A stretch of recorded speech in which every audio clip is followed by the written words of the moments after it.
Mi mejor amigo me culpó para salvarse, pero se equivocó de persona. Me llamo Santiago, tengo 33, soy hombre, y si algo aprendí en estos últimos meses es que hay gente que te conoce tanto, que sabe exactamente qué botón apretar para destruirte, y justo por eso mismo se confían, porque creen que tú vas a reaccionar como siempre, con calma, con lealtad, con el no pasa nada, con el yo te cubro, con el a ver cómo le hacemos.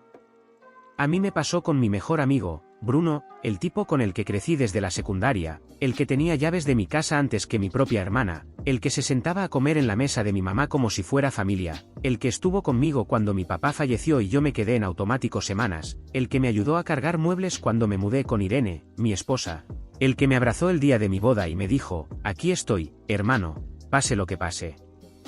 Yo me creí esas palabras como se cree uno las cosas que vienen de alguien que ha estado tantos años en tu vida que ya no lo cuestionas, y por eso cuando todo se cayó, lo primero que se rompió no fue mi reputación ni mi trabajo ni mi tranquilidad, fue algo más básico, la idea de que la lealtad existe solo por existir. Bruno y yo trabajábamos en el mismo giro, aunque no en la misma empresa. Nada raro, ambos en logística y contratos para una cadena de proveedores, él como supervisor de operaciones en una empresa mediana, yo como coordinador de cuentas en otra que trabajaba con clientes grandes. No éramos competencia directa, pero sí estábamos en el mismo círculo de gente, mismos contactos, mismos eventos, mismos nos vemos en la expo, mismos cafés con oye, ¿tú conoces a alguien que consiga tal cosa? Bruno siempre fue de hablar más, de caerle bien a todos, de moverse como pez, de decirte confía en mí mientras ya tiene un plan B escondido. Yo era más cuadrado, más de procedimientos, más de no lo hagas si no puedes sostenerlo. Y aún así, nos entendíamos. Bruno era el carisma, yo era la estructura. Él improvisaba y yo arreglaba. Él prometía y yo cumplía. Con el tiempo, yo me di cuenta de que esa combinación tenía una trampa, si tú siempre eres el que arregla, el otro aprende que puede romper cosas. El problema empezó con una licitación. No una megacosa de película, sino una licitación realista, contrato por un año para manejar una parte de distribución de un cliente importante. Se estaban moviendo varias empresas. Bruno me dijo un día, en una carne asada en mi patio, mientras mi esposa sacaba vasos y él se servía como si la casa fuera suya, Santi, necesito un favor. Solo una asesoría. Tú eres buenísimo con los papeles. Nomás dime qué errores no cometer, para que no me descalifiquen por una tontería. Yo, como idiota funcional, le dije que sí. No le di información confidencial de mi empresa, porque no soy suicida, pero sí le expliqué cosas generales, fechas, como suelen pedir evidencias, lo típico. Bruno me escuchó con esa cara de alumno aplicado, asintiendo, diciendo, sí, claro, y hasta bromeó, tú deberías cobrar por esto, güey. Y yo me reí. Porque todavía creía que Bruno era Bruno. 2 semanas después, en mi trabajo se armó un incendio. Literalmente me llamaron a la sala de juntas con esa cara de no sabemos qué hacer contigo, que tienen los jefes cuando ya decidieron algo, solo falta justificarlo. Estaba el director, estaba recursos humanos, estaba el jefe de auditoría, y sobre la mesa había un folder con mi nombre. Ese tipo de folder que no está ahí para felicitarte.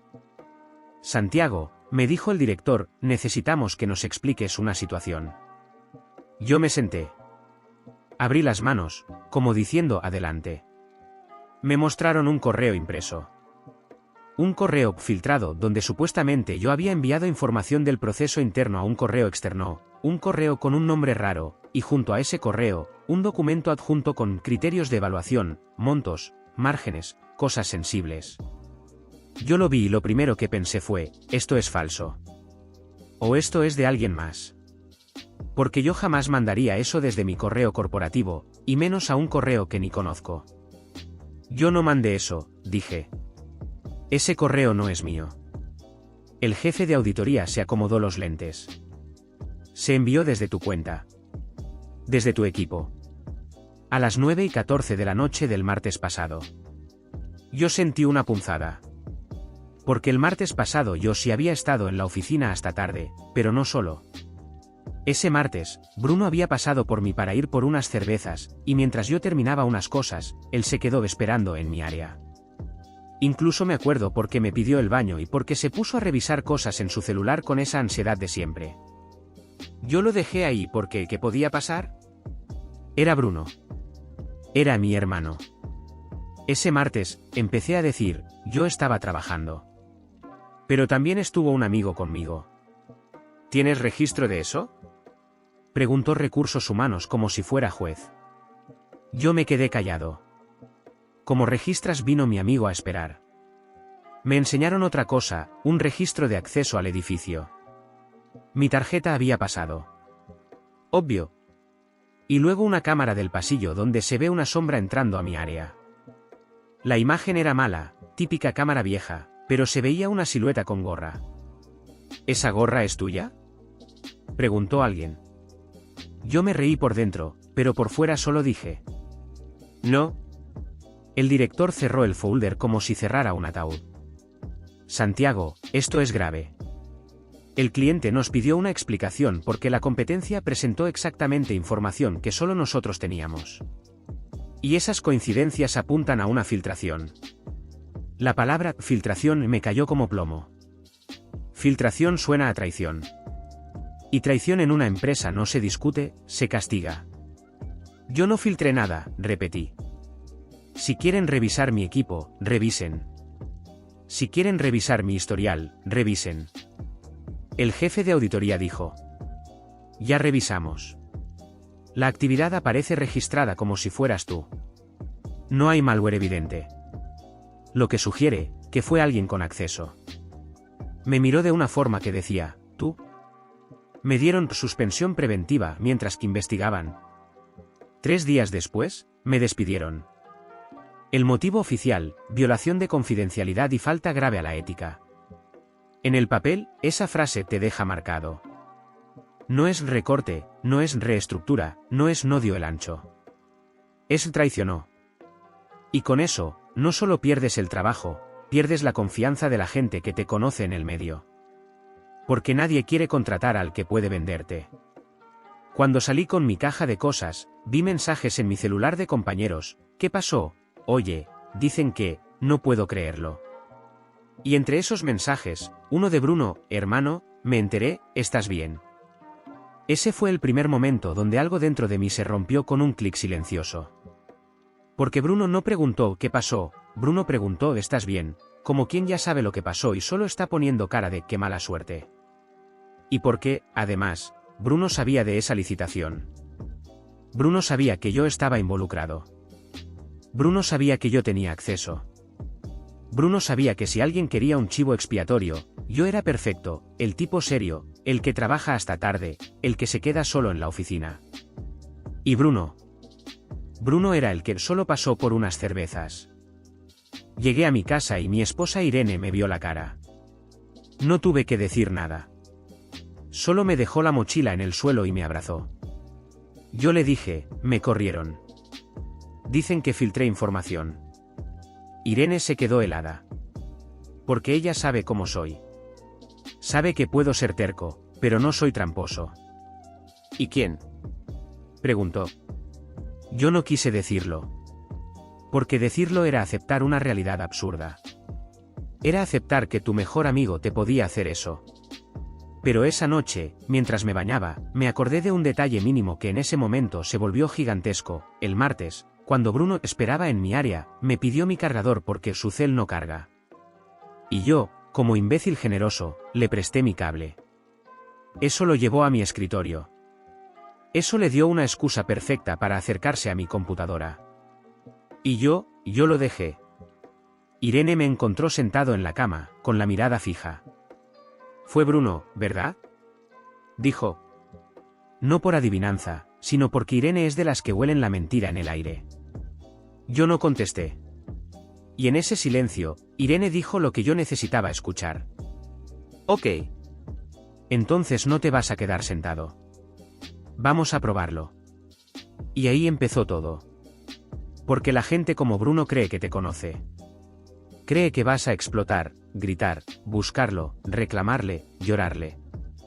Cree que vas a pedir explicaciones. Cree que vas a suplicar que te devuelva el puesto. Cree que tu indignación te va a hacer torpe. Pero Bruno se equivocó de persona. Yo soy el tipo que cuando le pisan el cuello, deja de hablar y empieza a juntar pruebas. No fui a buscar a Bruno. No lo confronté. Le contesté su mensaje como si nada, estoy procesando. Luego hablamos. Y me quedé callado. Lo dejé respirar. Lo dejé confiarse. Mientras tanto, pedí por escrito a mi exempresa la razón exacta del despido, el horario del supuesto envío, el equipo asociado, el log que decían tener. La mayoría de empresas no te da todo, pero sí dejan migajas. Y esas migajas son oro si sabes qué buscar. Luego hice algo que nunca pensé hacer, revisé mi vida como si fuera un caso. Revisé mis movimientos.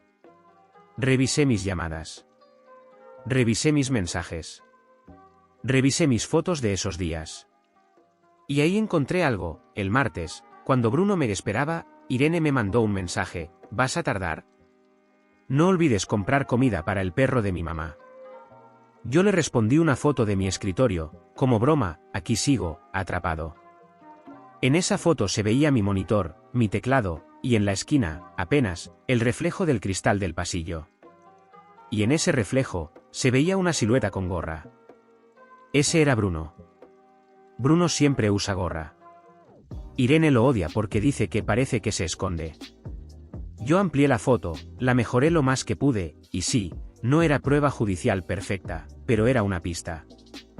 Una pista de que Bruno estuvo ahí, a esa hora. Luego recordé otra cosa, esa misma semana, Bruno me había pedido que le prestara mi laptop un ratito en la carne asada, porque quería imprimir algo. Yo le dije que no, que mi laptop era del trabajo. Él se rió, uy, qué estricto. Y ahora esa broma me sonó como ensayo. Como tanteo. Como alguien midiendo límites. Empecé a hablar con gente. No como chismoso, sino como alguien buscando patrones. Un ex compañero mío me confesó por WhatsApp que había visto a Bruno en el edificio la semana anterior saludando como si trabajara ahí. Otro me dijo que Bruno había preguntado qué tan estrictos son con los correos. Cosas pequeñas, pero juntas hacen un mapa. Y la parte más fea, Irene me dijo algo que me dio vergüenza por no haberlo visto antes. Santi, ¿tú nunca notaste que Bruno siempre te mete en cosas donde tú quedas de responsable? Y me empezó a enumerar, el viaje donde Bruno se quedó sin dinero y yo pagué, la fiesta donde Bruno rompió algo y yo dije que fue accidente, el préstamo donde Bruno se atrasó y yo cubrí la cuota, el favor donde Bruno se metió a un lugar y yo lo saqué. Irene lo dijo sin odio, como quien lee un historial médico. Y yo, escuchándola, entendí algo, Bruno me había usado durante años como amortiguador. Como paraguas. Como el que cae parado, para que él no se moje. Solo que esta vez, la lluvia era un incendio. La noche que decidí actuar, no me tembló la mano.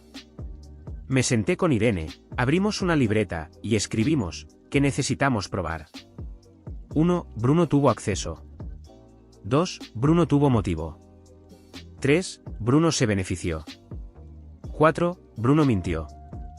Y el motivo era claro, Bruno quería ganar la licitación. O quería favorecer a alguien. O estaba metido en algo más grande. Pero si yo podía demostrar que Bruno ganó algo con mi caída, entonces la historia cambiaba. Así que hice lo más simple, busqué el resultado de la licitación a través de un contacto. Y cuando me dijeron quién la ganó, me reí sin humor.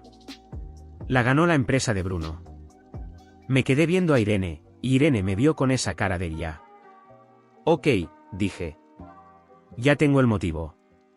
El siguiente paso era hacer que Bruno cometiera el error que siempre comete la gente confiada, hablar de más. Le escribí, ¿podemos vernos? Estoy mal. Eso era carnada. Bruno ama sentirse salvador. Ama que lo necesiten. Ama el rol de yo te apoyo. Me contestó rápido, claro, hermano. Donde digas. Nos vimos en un café.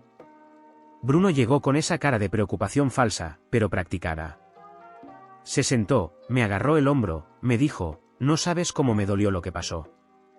Yo hice lo que él esperaba, me vi destruido.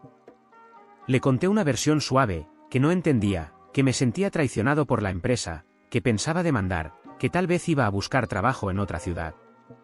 Bruno me escuchó y luego dijo una frase que lo delató tanto que casi me dio risa. Mira, Santi, a veces uno se sacrifica para que otros no caigan. Yo levanté la mirada. ¿Cómo? Bruno se corrigió rápido. O sea, a veces la empresa necesita un culpable para calmar al cliente. Te tocó la mala suerte. Pero tú eres fuerte. Tú te levantas. Era un discurso tan perfectamente diseñado para que yo aceptara mi rol de chivo expiatorio, que me confirmó todo. Mientras Bruno hablaba, mi celular grababa audio en el bolsillo. No porque yo quisiera cazarlo ilegalmente, en mi vida diaria yo grabo conversaciones importantes por seguridad, y además esto era una historia para contenido, no un juicio. Pero igual, yo necesitaba su voz diciendo cosas. Bruno me preguntó si yo pensaba decir algo de la licitación. Yo dije que no. Bruno se relajó. Y entonces, como quien se confía, dijo: yo, te lo digo porque te aprecio. Si tú te quedas tranquilo, esto se olvida. Y ya. Es mejor para ti. Y ahí lo vi, Bruno no estaba preocupado por mí. Estaba preocupado por él. Estaba preocupado porque yo hablara. Yo asentí como víctima.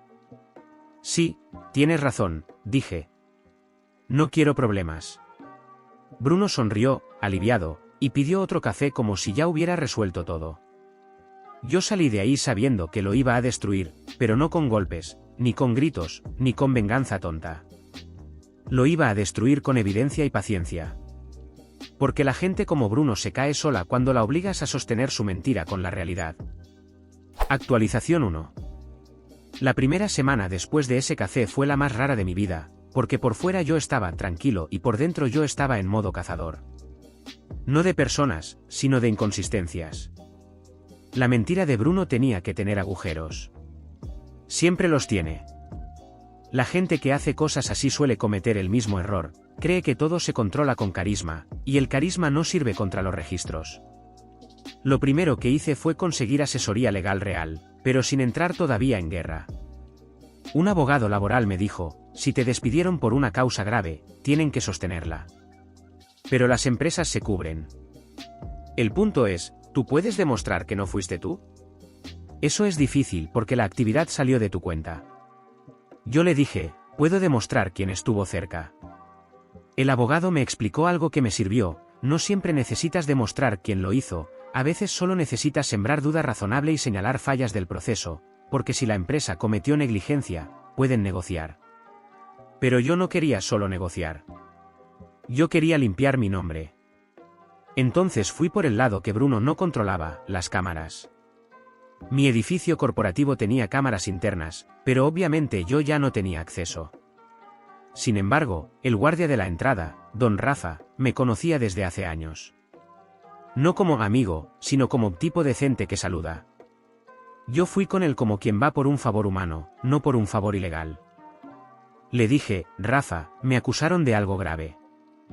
Necesito saber si ese martes se vio entrar a alguien conmigo. Rafa me miró con esa cara de no me metas en broncas. Santi, tú sabes que yo no puedo darte vídeo. No te estoy pidiendo el vídeo, le dije. Solo dime si recuerdas a Bruno. Rafa se quedó pensando. Y luego dijo algo que me dio un escalofrío. El de la gorra, ¿no? Yo asentí. Sí vino, dijo. Y se registró como visitante. Dejó INE. Se fue como a las 10 y algo. Yo sentí que el corazón me daba un golpe. Porque si se registró como visitante, tiene que existir un libro. Tiene que existir un registro. ¿Podrías decirme el nombre que puso? Pregunté. Rafa dudó. Luego me dijo bajito. Puso Bruno A y el número, no me acuerdo. Bruno había dejado su nombre. Eso era oro. Porque mi empresa, en el proceso de investigación, olvidó mencionar que hubo un visitante registrado. O sea, su investigación fue selectiva. O sea, quisieron culparme porque era más cómodo. Le pedí al abogado que solicitara formalmente el registro de visitantes de ese día como parte de un requerimiento. No siempre te lo dan, pero el simple hecho de pedirlo ya mete presión. Y cuando la empresa siente presión, comete errores. Mientras eso avanzaba, yo me moví por otro lado, el cliente. No podía ir directo con el cliente y decir: me acusaron. Eso te mata más. Pero si podía hablar con un contacto indirecto. Un conocido que trabajaba en el área de compras me dijo algo que me confirmó el guión. El cliente había recibido un paquete de información de la empresa de Bruno casi idéntico a lo que nosotros manejábamos internamente. Y cuando el cliente preguntó cómo obtuvieron eso, la empresa de Bruno dijo que un empleado desleal de la otra empresa se los ofreció. O sea, Bruno no solo me robó. Me vendió como villano. Construyó una historia donde él era la víctima que recibió información y luego decidió reportarla o decidió usarla porque estaba ahí. Se justificó. Se lavó. Y yo quedé como el corrupto. Ahí me dio asco. Irene me dijo, no lo enfrentes. Si lo enfrentas, se te adelanta. Hay que hacerlo caer donde no pueda hablar primero. Así que hicimos algo que me dolió. Pero era necesario, dejé que Bruno siguiera creyendo que yo estaba hundido. De hecho, le pedí otro consejo. Le dije por mensaje, hermano, ando pensando en vender el carro para aguantar. Estoy mal. Bruno respondió con un audio lleno de empatía falsa, no te preocupes, tú vas a salir, pero no hagas locuras, calma, y por favor no menciones mi nombre en nada porque ya ves cómo es la gente, luego inventan. Ese audio fue un regalo. Porque ahí Bruno dejó claro que le preocupaba su nombre, no mi situación. Y además, ese no menciones mi nombre implicaba que él sabía que había algo que mencionar. Luego vino el segundo hallazgo fuerte. Revisando mis correos viejos, encontré que el documento filtrado tenía un nombre de archivo con un patrón que yo no uso.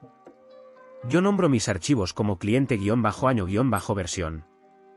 El archivo filtrado se llamaba final-v4-ok. Esa forma de nombrar era, de Bruno.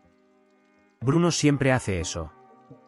Yo lo sé porque me mandó 1000 veces archivos con nombres así, presentación final-ahora sí. Es un detalle tonto, pero en un caso, los detalles tontos son huellas. Se lo mostré al abogado. El abogado sonrió apenas, eso no prueba, pero suma. Y entonces, por fin, recibí un mensaje de un ex compañero mío, Santi, no sé si te sirva, pero vi a Bruno copiando algo en un USB ese día. Yo pensé que era tuyo porque estaba en tu lugar. Ese mensaje me hizo temblar. Le pedí que me lo dijera en persona, porque por texto la gente se retracta. Nos vimos. Me contó todo, nervioso, mirando alrededor como si Bruno pudiera salir de una pared. Yo lo vi, Santi. Estaba con gorra. Se sentó en tu compu. Metió un USB. Copió cosas. Luego se fue. ¿Por qué no dijiste nada? Pregunté. El tipo bajó la mirada. Porque, yo pensé que tú sabías. Y porque Bruno cae bien. Y porque, yo no quería meterme. Ahí entendí algo triste, Bruno sobrevivía no solo por su maldad, sino por la cobardía cómoda de los demás. Le pedí que me escribiera una declaración simple, sin drama, con fecha y firma. Se negó al principio. Luego dijo que sí, pero con una condición, que su nombre no se hiciera público. Yo le dije que lo entendía. Eso me dio otra pieza. Con todo eso, volví con mi ex empresa por la vía formal. Mandé carta con abogado solicitando registros de visitantes, bitácora de cámaras, reporte completo de auditoría y revisión de accesos físicos. Mi ex empresa respondió de la forma típica, no podemos compartir por confidencialidad. Pero esa respuesta ya decía algo, estaban protegiendo su narrativa, no la verdad. Y entonces, mientras yo estaba en eso, Bruno cometió el error que lo terminó de hundir, me mandó un mensaje inocente, casi broma, hermano. Por cierto, gracias por aquella asesoría de la licitación. Nos fue muy bien. Ese mensaje es lo más estúpido que alguien puede enviar cuando hay un despido por filtración relacionado con una licitación. Yo lo vi. Se lo enseñé a Irene. Irene me dijo, ahí está. Ahora sí. Porque Bruno acababa de reconocer que hubo intercambio de información, aunque lo maquillara como asesoría. Y el guiño era una forma de decir gracias por quedarte callado. No lo sabía, pero me estaba dando el hilo para ahorcarse. Con eso, decidí que ya no iba a perseguir solo mi limpieza. Iba a voltear el tablero. Yo tenía contactos. Tenía reputación construida durante años. Y tenía algo que Bruno no calculó, Irene, que es paciente y estratégica como yo nunca fui con mi propia vida. Irene dijo, si Bruno te culpó para salvarse, hay una razón.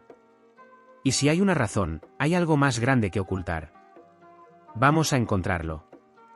Y lo encontramos. No en un sótano. No en una mafia. En algo más real, Bruno había falsificado indicadores operativos para ganar contratos. Había inflado números. Había presentado evidencias editadas. Y la licitación era parte de eso. El documento que robó de mi empresa le sirvió para maquillarlo mejor. Y si yo hablaba, no solo perdía el contrato, podía enfrentar sanciones por fraude corporativo. Ahí entendí por qué me sacrificó, porque yo era su seguro de vida. Así que decidí hacer algo que duele, convertir a Bruno en su propia trampa.